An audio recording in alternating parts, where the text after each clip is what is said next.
We all know what equalizers are, but what do they actually do? First, we need to see what sound is.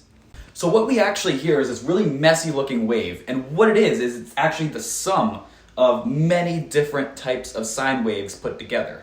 So now we only have this messy signal, but we want to know what the frequencies are.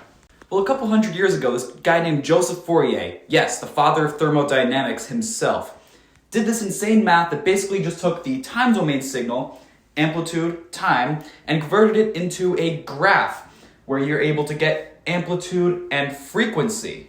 So now you see exactly where it spikes, so you can know exactly which clean waves go into the messy signal.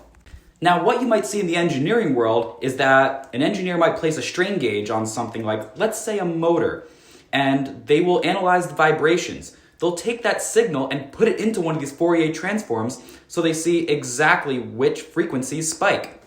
With each component having its own frequency, you might see something in the engineering world that looks something like, hey, why is the amplitude at 50 hertz so high? What runs at 50 hertz here? Oh, damn it, that's the camshaft. Shut it off, shut it off.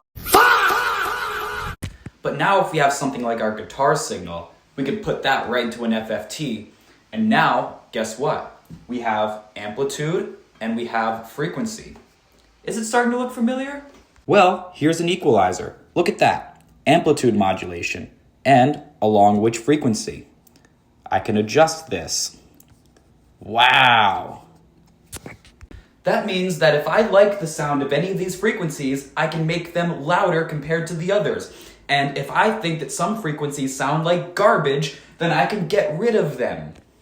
And yes, this treble and bass on this small amplifier is technically considered a 2-band equalizer. Marketing people, don't you dare get any ideas. So now that we know what an equalizer actually is and how it works, play around with it. It's cool, it's fun, it's super useful. But if you're curious about anything else, drop a comment and follow for more.